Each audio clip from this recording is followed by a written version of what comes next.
247 Mulberry Street, Little Italy. Today, it's a trendy men's clothing boutique called Descendant of Thieves. Tourists walk past the glass storefront, browsing designer jackets and Italian leather shoes. The original tiled floors remain. So does the tin ceiling. But nobody shopping there knows what those tiles witnessed. This was the Ravenite Social Club. For 66 years, from 1926 to 1992, this was where the Gambino crime family ruled New York.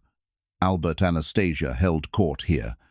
Carlo Gambino renamed it after Edgar Allan Poe's The Raven. And John Gotti, the Dapper Don himself, used an apartment upstairs to plot murders while FBI agents listened through hidden microphones. The wiretaps caught everything.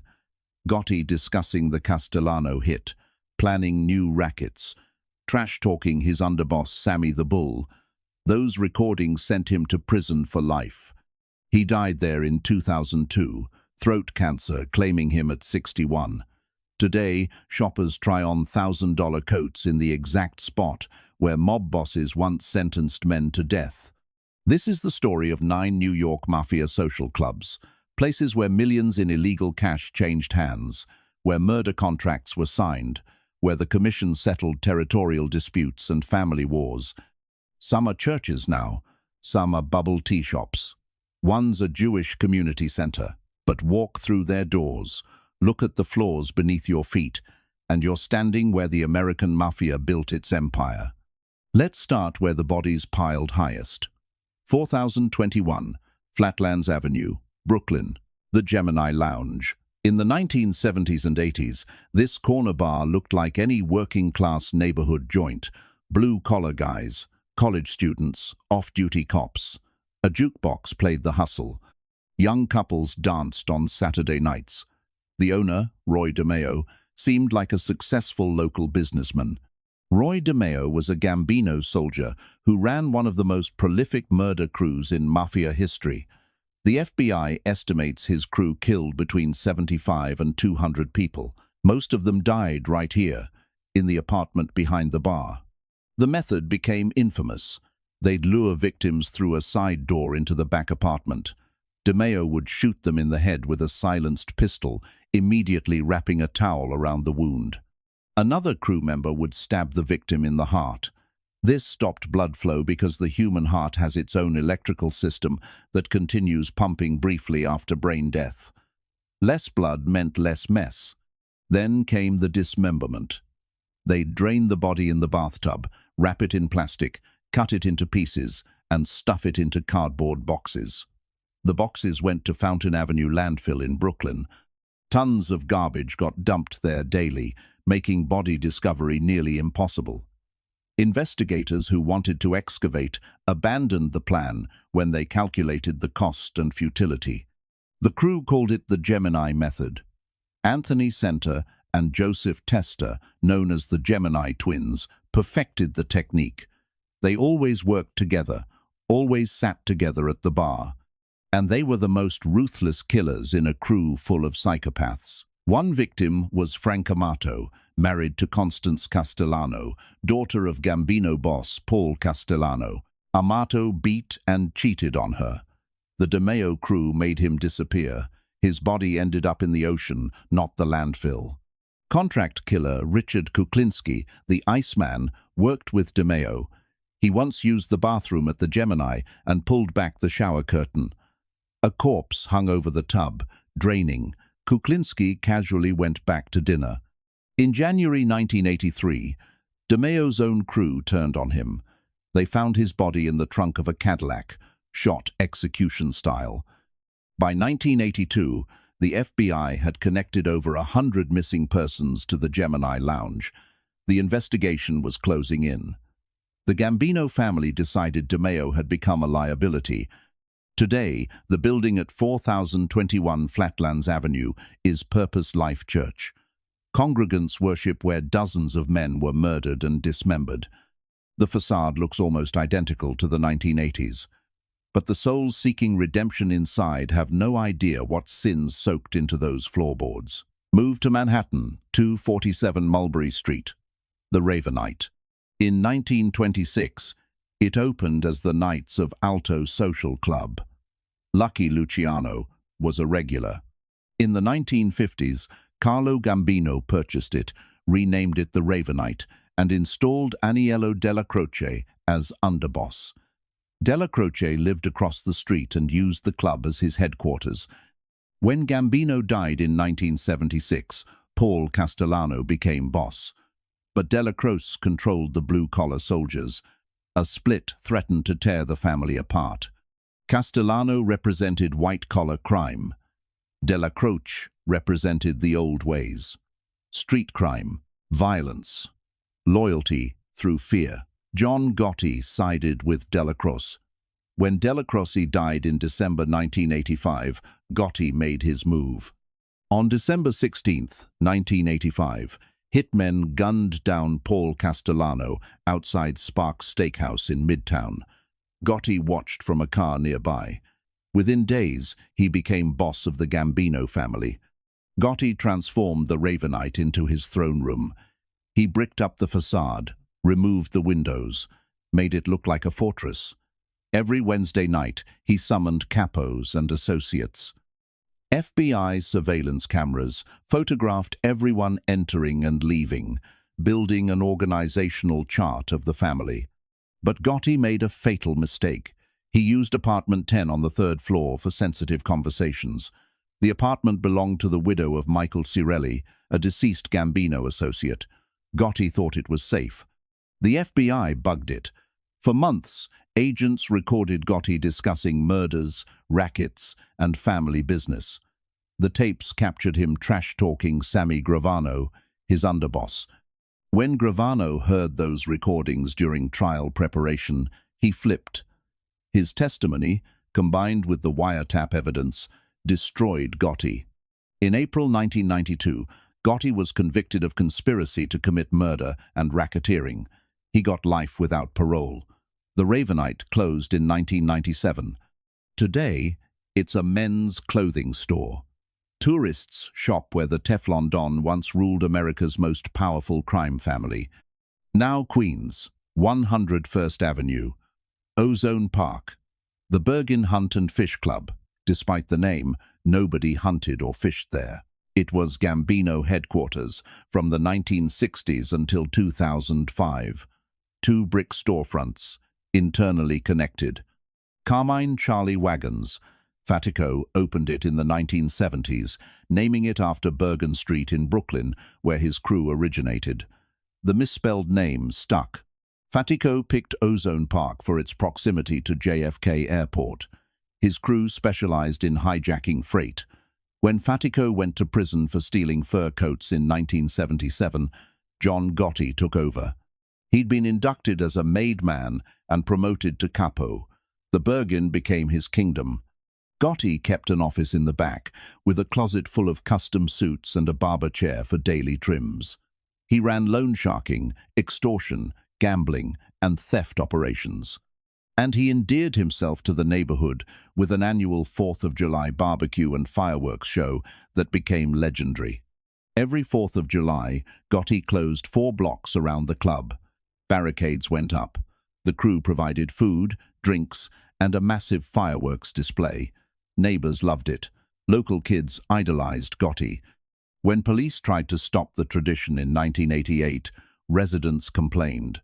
The community saw Gotti as a benefactor who kept the neighborhood safe and graffiti-free. That loyalty protected him. Neighbors would alert the crew whenever they spotted undercover detectives.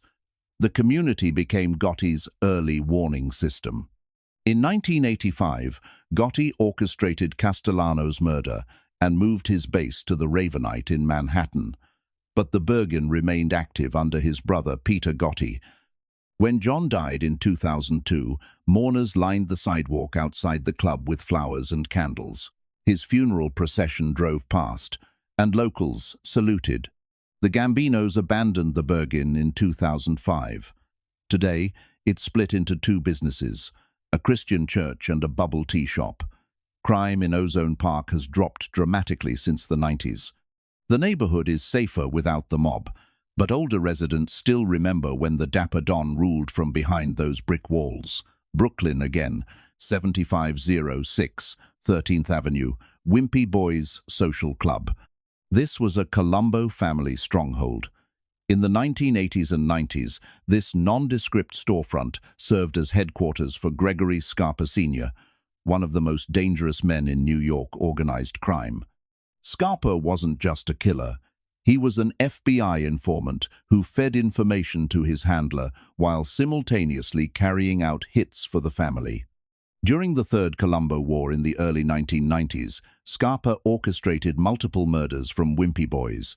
He'd receive intelligence from his FBI handler about rival faction locations, then send hit teams. The FBI later faced massive scandal when it emerged that they'd enabled a mass murderer. Scarpa died of AIDS in 1994 while serving time for racketeering.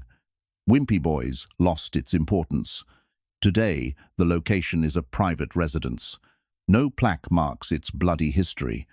Manhattan, 208 Sullivan Street, Triangle Civic Improvement Association. This was a Genovese family club in Greenwich Village. For decades, it served as a neighborhood social club where made men discussed business over espresso. The Genovese family, considered the most powerful and secretive of the five families, used Triangle for low-level meetings and collections. Unlike flashy clubs run by Gotti or DeMeo, Triangle maintained a low profile. The Genovese way: don't draw attention, don't make headlines, operate in shadows. That's why the Genovese survived when other families crumbled. Triangle closed in the 2000s. Today, it's a residential building. The storefront has been converted into apartments. You'd never know it was once mob headquarters. East Harlem, 416 East 115th Street, Palmer Boys Social Club. This was the Genovese family's East Harlem headquarters. In the 1920s through 50s, this neighborhood was dominated by Italian organized crime. Future boss Vito Genovese got his start here. The Palmer Boys represented old-school neighborhood control, protection rackets, gambling, loan sharking, all run from a storefront social club. By the 70s and 80s, East Harlem was changing. The Italian community dispersed. The club's importance faded. Today, it's been demolished or converted. The exact location is hard to pinpoint because so much of the neighborhood has been redeveloped. Bensonhurst, Brooklyn, 205 18th Avenue, Tarly's Bar. This was another Gambino location. In the 70s and 80s, Tarly's served as a meeting spot for Gambino soldiers operating in southern Brooklyn. Bensonhurst was mob territory. Multiple families had presence, but the Gambinos dominated. Tarly's wasn't as famous as the Ravenite or Bergin, but it served the same function, a place where wise guys could meet, discuss business, and collect payments without drawing attention. The neighborhood accepted it as normal. Everyone knew who ran things. Today, Tarly's is gone. The location has been redeveloped. Brooklyn's gentrification erased most physical traces of its mob past. Williamsburg, Brooklyn, 420 Graham Avenue, the Motion Lounge. This was owned by Bonanno capo Dominic Sonny Black Napolitano, and it's where one of the FBI's greatest undercover operations nearly ended in disaster. In the late 1970s, FBI agent Joseph Pistone infiltrated the Bonanno family under the name Donnie Brasco. He spent 6 years undercover, getting so deep that the family prepared to make him a made man. Napolitano sponsored him. The Motion Lounge was where Pistone spent countless hours building his cover. In 1981, the FBI pulled Pistone out. His testimony led to over 200 indictments. The Bonanno family was decimated, and Sonny Black Napolitano paid the price. In August 1981, Napolitano was summoned to a meeting. He knew what was coming. He gave his jewelry to his crew and told them to split his belongings. Then he went to the meeting. His body was found with both hands severed, a mafia message that he'd shook hands with the devil. The Motion Lounge closed shortly after. Today, the building houses residential apartments. The Williamsburg neighborhood has transformed from working-class Italian to hipster central. Artisan coffee shops replaced mob social clubs. Finally, South Ozone Park, Queens.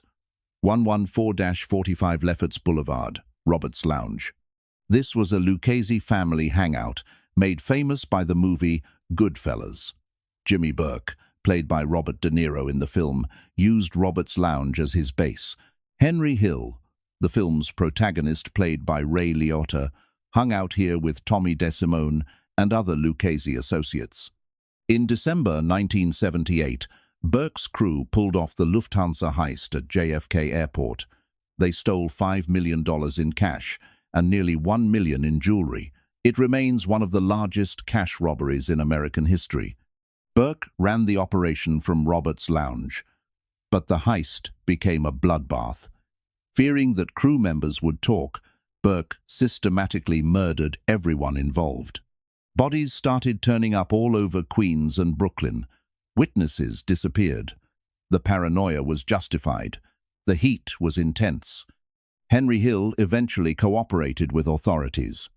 His testimony, combined with evidence from the Lufthansa investigation, helped convict dozens of Lucchese members. Burke died in prison in 1996, serving time for murder. Roberts Lounge closed in the 1980s. For years, the building sat abandoned, a ghostly reminder of Goodfellas and the Lufthansa heist. Today, it's been demolished. A new building stands in its place. But true crime tourists still visit Lefferts Boulevard, looking for the spot where Jimmy Burke planned the score that destroyed his crew. These 9 locations tell the story of the American Mafia's rise and fall. In their prime, these clubs generated millions in illegal profits. They employed hundreds of criminals. They controlled neighborhoods through fear and loyalty.